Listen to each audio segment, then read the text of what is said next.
vai funcionar bem desse jeito, tá? E a ideia é toda semana fazer isso. Acho que já tem 2 ou 3 semanas que eu estou fazendo esse estudo, tá bem? E eu espero que, se você tiver um tempinho, tá? Vamos tentar fazer isso em meia hora, em 30 minutos. Se você tiver um tempo, você lê, você se informar, você pegar a sua revista. No caso, nós estamos usando essa revista aqui. Hoje, o nosso estudo é o estudo 31, que o tema é adoração em família. Então, eu vou comentar alguns pontos da lição, vou fazer algumas reflexões, e a ideia é que isso ajude você a fazer um estudo mais aprofundado em relação a isso. Certo? Então, vamos lá. Adoração em família, tá? Você leu o estudo? Você fez? Já fez o estudo? Teve dúvidas? Sempre quando eu faço estudo, aqui eu acho que não vai dar para ver, né? Mas eu faço lá diversas anotações. Nessa aqui eu até fiz poucas anotações, né? Aqui tem mais anotações que eu fiz, tá bem?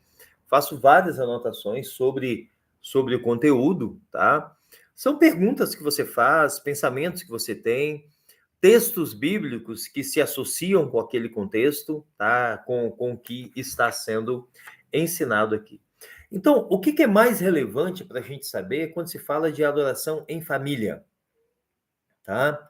O que a Bíblia ensina a esse respeito? Qual a importância da adoração em família? Qual a diferença que faz você ter um culto em família, você fazer orações em família, você ler a sua Bíblia em família, você louvar a Deus em família, tá? Então, eu acho, primeiro, a gente parte do óbvio, né, que isso é algo que traz um benefício para a família, mesmo sem a gente falar das questões mais espirituais. O simples fato de você reunir a sua família e orar juntos traz um benefício para a comunhão da família, né? Para a família estar junto, tá? Hoje a gente tem famílias que vivem de uma forma extremamente fragmentada e dispersa, tá? Às vezes eu vou em casas que eu fico ali, tipo assim, meia hora, uma hora, e você pensa que, tipo assim, o filho não está na casa. Quando você vai perceber, o menino, a menina tá no quarto, sabe? Tipo assim, durante um dia normal, tipo assim, no final de semana, você chega no final de semana na casa de uma família e a filha ou o filho fica no quarto, fechado, trancado no quarto por uma hora, assim, um negócio meio bizarro, sabe? Eu vou dizer aqui que eu acho meio bizarro, sabe, esse tipo de coisa. É um negócio assim que não faz o menor sentido, tá? Quer dizer, não faz sentido para a minha geração, né? Para a minha geração. Para atualmente, eu acho que é quase que comum, tá? Mas o que acontece? Muitas famílias, na hora do almoço, a pessoa vai lá, pega o prato dela na cozinha e vai para o quarto. E vai comer no quarto, tá?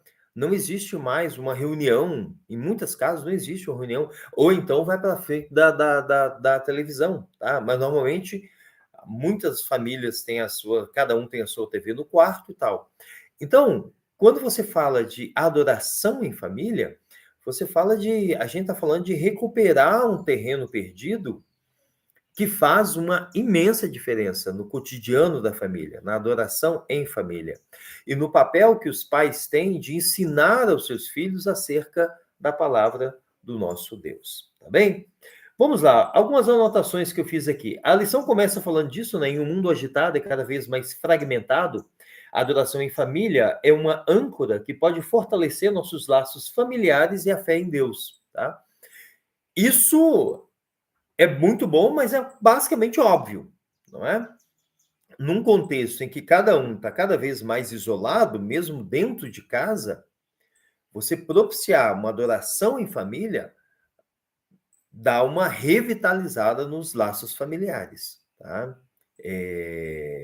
Ajusta a família, né? Faz um ajuste na dinâmica familiar, tá? Além de, obviamente, fortalecer a fé em Deus, ensinar a fé em Deus, tá? Principalmente isso, tá?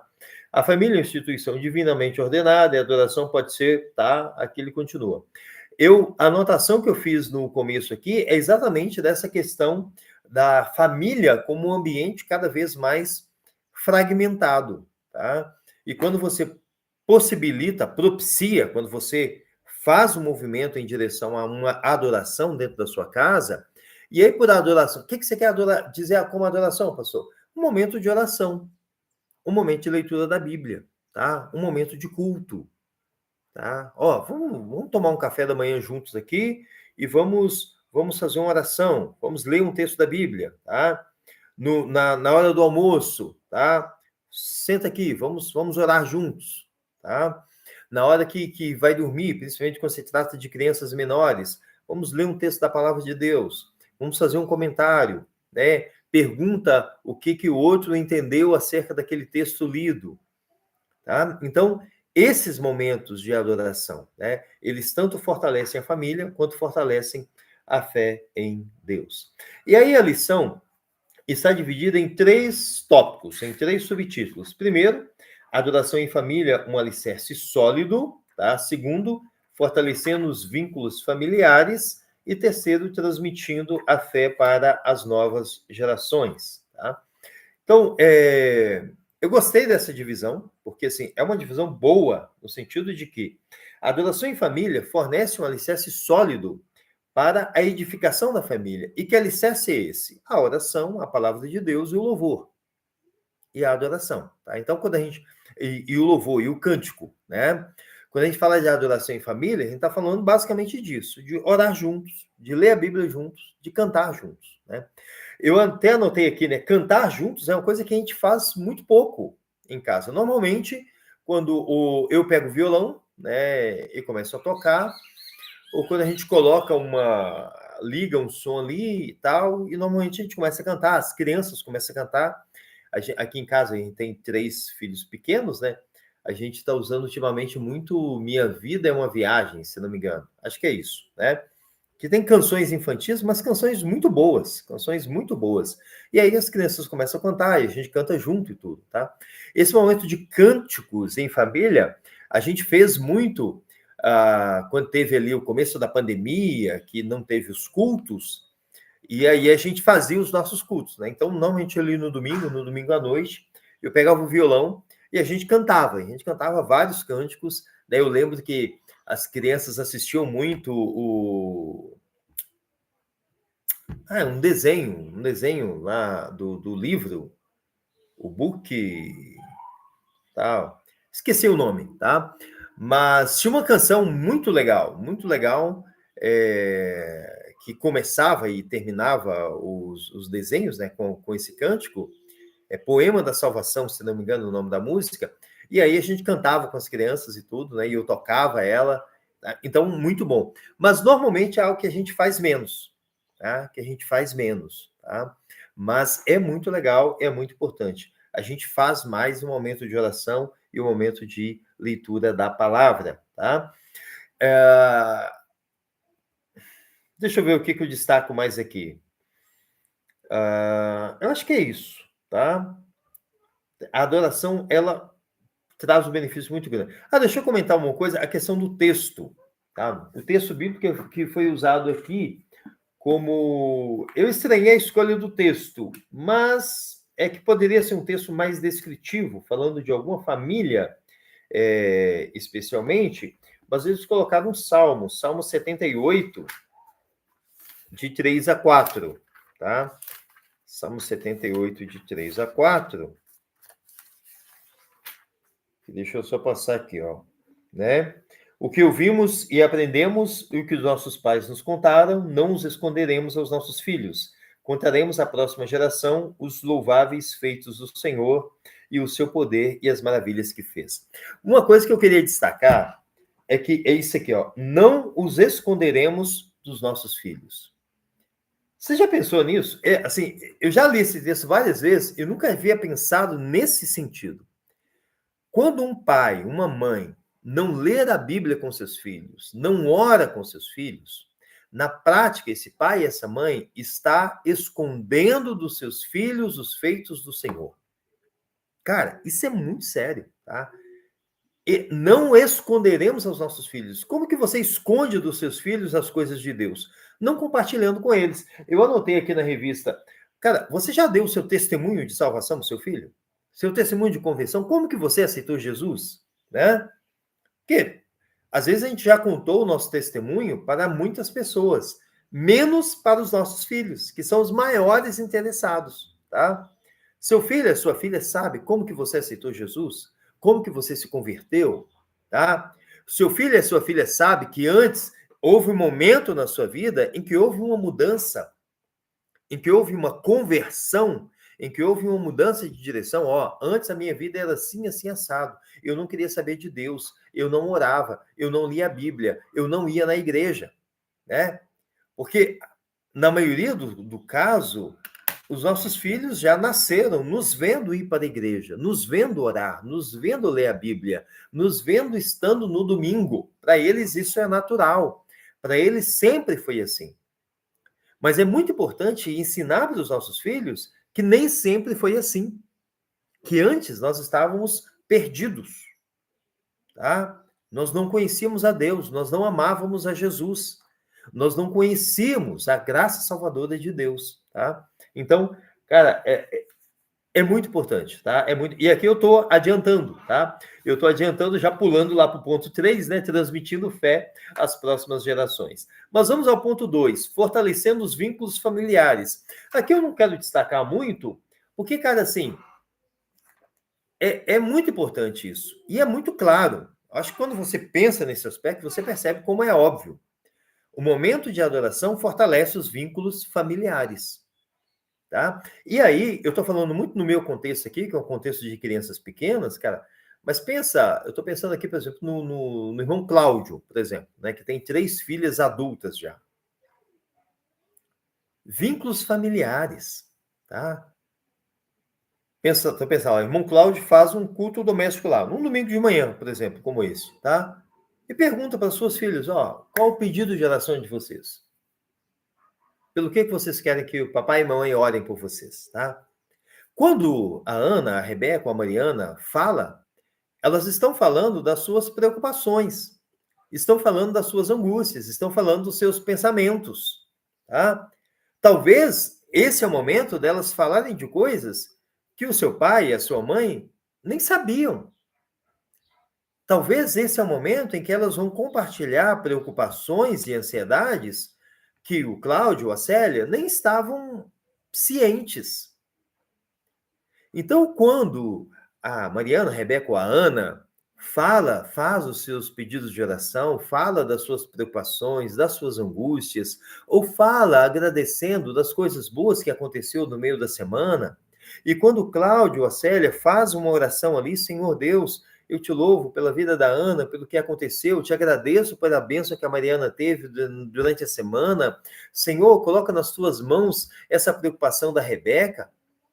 Quando os pais estão ali orando pelas suas filhas adultas, você percebe que não é só algo que está acontecendo no mundo espiritual, mas que também os próprios laços familiares estão sendo estreitados, estão sendo fortalecidos, estão sendo solidificados.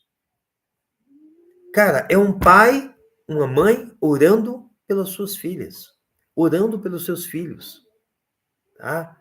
Não é só você clamando a Deus para que Deus abençoe a sua filha. Não. A sua filha, o seu filho se sente muito mais amado quando você está orando por ele. Como diz o Spurgeon, né? Não há ato de carinho maior do que alguém falar que está orando por mim, que orou por mim. Tá? Isso é muito forte. Isso é muito forte. Então, fortaleça os vínculos familiares. Pergunta para os seus filhos, mesmo para os pequenos, para as crianças. O que você quer que o Papai do Céu faça para você? Tá, papai quer orar por você agora. O que você deseja receber de Deus? Tá? Então, isso é primoroso, tá? A chamada ação diz aqui, durante seus momentos de adoração em família, concentre-se não apenas em sua relação com Deus, mas também nos relacionamentos familiares. Ouça os outros, né? Aqui em casa é muito legal que a Beatriz sempre tem os pedidos de oração dela, né? A Beatriz sempre ora pela... A gente brinca que é a gangue, né? Ela ora pelo Gugu, pela Bebela, pela Cecília e pelo Bernardo, né? O Bernardo é o filho da minha irmã, a Cecília é a filha da minha outra irmã, né? E o Gugu, né? Filho do Wesley da Tamires, e a Bebela, filho do Bill e da Bianca, né? A ganguezinha dela, né? E tal, né? Mas, né, pelo Gugu, pela Bebela e tal, e tudo, né? Ela tá com ainda, foi na praia, né? Que a gente vai pra praia, né? E tudo. Mas é muito importante ouvir, né? Eu coloco, ouça os outros, tá? Ouça. É importante você. Cara, o que você quer de Deus? Tá? Eu quero orar por você agora, tá? Então, cara, isso fortalece a sua casa, fortalece a sua família. E aí, pulando para o ponto 3, transmitindo a fé para as próximas gerações. Às vezes a gente acha que transmitir a fé para as próximas gerações é através de estudo bíblico. Não é. Quando os meus filhos acordam e vê a mãe aqui orando, ajoelhado do lado da cama, é assinada transmitindo a fé para as próximas gerações, tá? E eu levantei cedo, fui para a cozinha, eu fico lendo a Bíblia lá, faço um café, aí o Henrique acorda bem cedo, normalmente bem cedo ele acorda, e aí eu vou pedir para a mamãe uma coisa. Eu falei assim, não, que sua mãe está orando agora. Né? Eu falei assim, sua mãe está dormindo ou está orando, né? Aí ele veio aqui, voltou e falou assim, a mamãe está orando, tá? E ele falou isso com aquela naturalidade que já sabe que é normal, a mãe dele está orando, né? Está ajoelhado do lado da cama orando. É transmitindo a fé para as próximas gerações. Eu lembro do meu amigo lá de Foz do Iguaçu, o Aralan Musselim, né? O nome dele é bem atípico, né? Tudo. Mas eu lembro dele contando que a avó ou a bisavó dele, né? E sempre quando os netos iam na casa dela, né?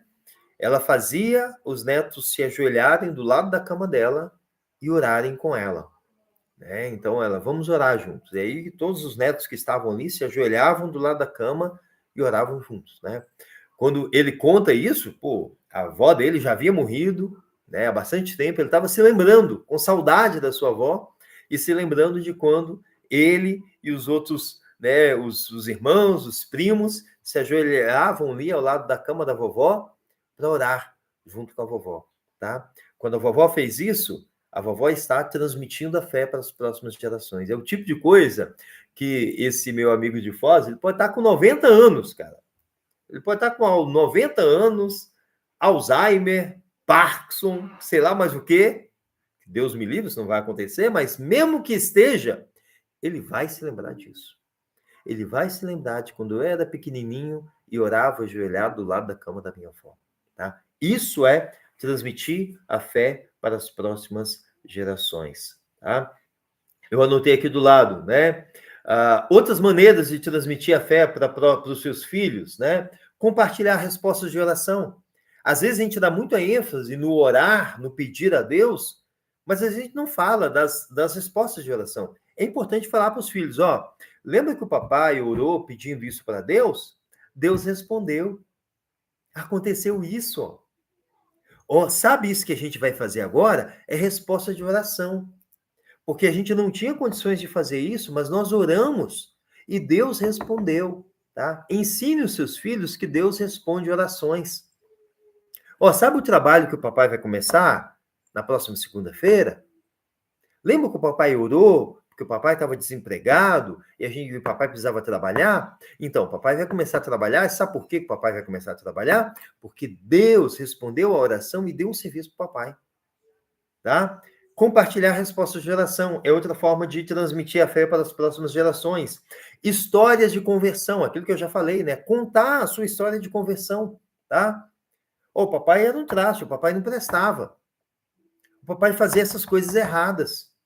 Mas um dia, Deus entrou no coração do papai. Jesus salvou o papai. Jesus perdoou os pecados do papai. E desde aquele dia, o papai é um novo homem. O papai é uma nova pessoa. Tá? Assistir filmes cristãos com seus filhos. Tá? Nós assistimos um com as crianças há pouco tempo. Cara, e é muito legal, porque assim, gera muitas oportunidades de conversa. Muitas, tá? Isso é perfeito, é maravilhoso, tá? Claro, escolha bons filmes e faça isso, tá? Então, ao fazer isso, nós deixamos uma herança para os nossos filhos. Fechando, tá? Comprometa-se a transmitir a fé para as próximas gerações, tá? Comprometa-se a transmitir a sua fé para os seus filhos, de forma verdadeira, de forma autêntica, de forma que realmente isso esteja como uma herança espiritual para eles, tá? Não se preocupe só na herança material que você vai deixar, tá? 1000 vezes mais importante é a herança espiritual que você vai deixar para os seus filhos, tá? E o texto, a lição termina com: a adoração em família começa com a oração, o estudo da palavra e o louvor a Deus juntos. Ela fortalece os vínculos familiares por meio da comunicação aberta, respeito e tolerância. E, finalmente, ela nos desafia a transmitir nossa fé para as próximas gerações, sendo exemplo na importância da fé em ação. O grande desafio que você vai fazer aqui é se comprometer em fazer um culto doméstico. Se você já não faz, se comprometa a começar. Pelo menos uma vez por semana, tá? Pelo menos uma vez por semana, reúna a sua família, cante e celebre ao Senhor Jesus juntos. Certo? Se tem mais alguma contribuição, algum comentário, coloca aqui, tá? Escreva aqui, compartilhe conosco e que Deus te abençoe. Tchau.